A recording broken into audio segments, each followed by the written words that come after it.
It's the Criterion Collection Film Club selection. It's the Criterion Collection Film Club selection. Yo, welcome back to the Criterion Film Club. Today's discussion is Pitfall, directed by the great Hiroshi Teshigahara. I love this film as well. Not as much as Woman in the Dunes, but you know, it's pretty up there. I really dig the there was a political message in this one as well, basically about unions and the overbearing company on the unions. And I thought it was really cool. Like, it was very subtle. It wasn't so in your face like, say, like Godard. But the movie starts as a miner and his son going town to town drifting, looking for jobs. And one job, he's like shoveling coal in the mine, or he thinks he is. And the man in white is taking pictures of him. The man in white, why is the man in white following him? And then he goes to another city, and he says he gets a card saying, yeah, there's going to be work in this area. So him and his son go to this like abandoned like miners town or something like that. And basically the man in white kills the miner, the father, which is crazy. This like the coolest scene ever. The man in white like tracking him down, and like the guy like running away from him, and the man in white is like putting his gloves on and stuff, and the father like is like kind of hurt like running a little bit quicker. So there's this woman that is the only one in the the abandoned town, waiting for like her boyfriend or something to write her a letter telling her that he like gave her a place to stay or something, like so he can like rescue her. But you know, we never see him or anything. But that's why this woman's just in town waiting. She has nowhere else to go, basically. She owns this candy shop for no customers, basically. She just waits for the mailman all day. But anyway, she sees the crime. She knows it's the man in white, and the man in white pays her off, saying, you know, tell the cops that it was another miner that killed this miner, just so it looked like it was like a squabble among miners, you know. So that's what she does. She tells the cops that, and then like the dead miner, like the little boy's watching. Like the little boy saw the murder as well, and he doesn't cry or do anything. All he's concerned about is candy, which is quite odd. All he does is like want to steal more candy, and like he's off in his like little own world. I don't quite get the kid so much, but so yeah. Now the father's a ghost, and he's like trying to figure out why he got killed and all this stuff. And he basically follows the police and see what they do, and then he eventually follows like a newspaper man to see if he could track down his killer.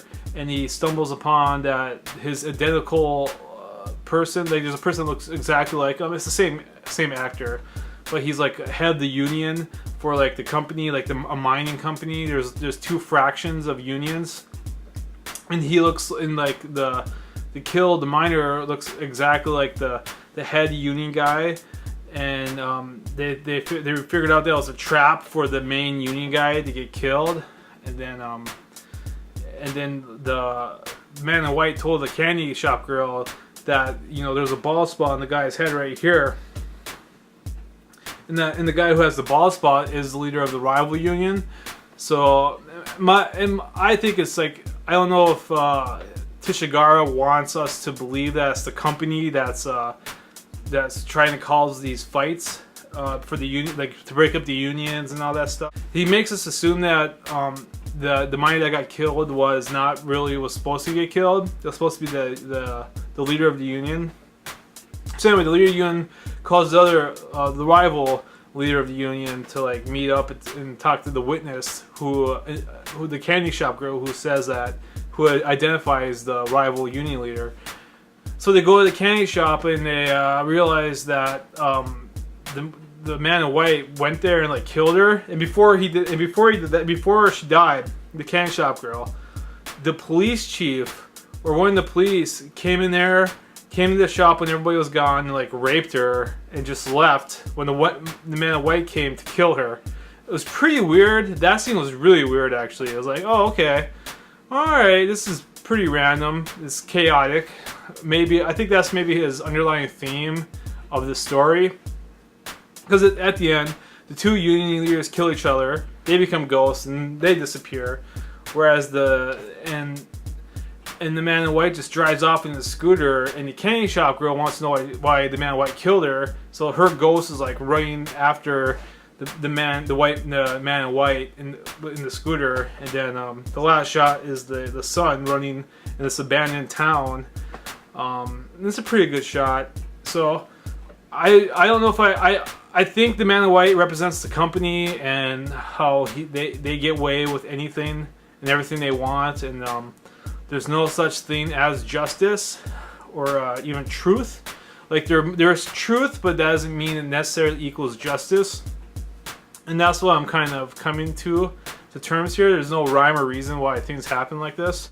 Like, for example, I'm not even 100% convinced that the man in white even worked for the company, because in the beginning of the movie he was taking pictures of the miner, the father, digging in that coal mine, you know, and you know, for another guy. Like that miner was working for another random guy.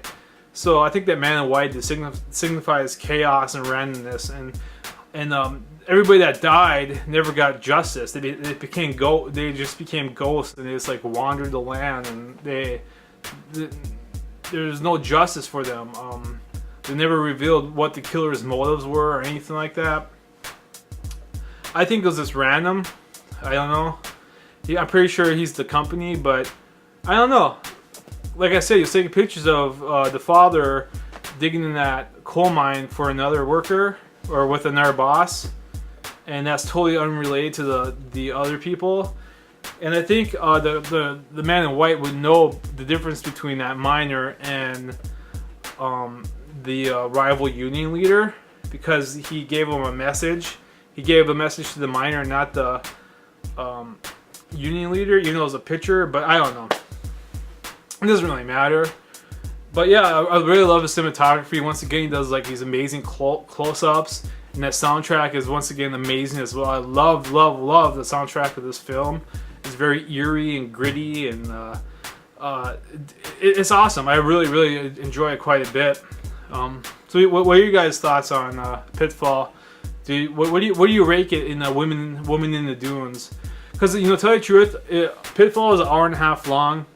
It felt a little longer. I felt it was like a little long, but I felt the same way for Woman in the Dunes. But Woman in the Dunes was 2.5 hours long, and I felt it was a little long. But, you know, that's fine. That's perfectly okay with especially art house type films like these. So I'll give it probably 8 out of 10. I give Woman in the Dunes probably 10 out of 10. So I really quite enjoyed it quite a bit. So hopefully in May, when we watch the last one, The Face of Another, that'll kind of complete the whole trilogy thing here going. And yeah, I really enjoyed it. It was a good time. Comment below. Shoot up a video response. What do you think? What are your thoughts about this film? Did you like it? Did you dislike it? And yeah, to watch these films, you know, just sign up to Hulu Plus, and you have all these films available. Easy breezy. Oh, there it is. That's the Criterion Film Club, yo. Tell all your friends. Peace, y'all. It's the Criterion Collection Film Club Selection.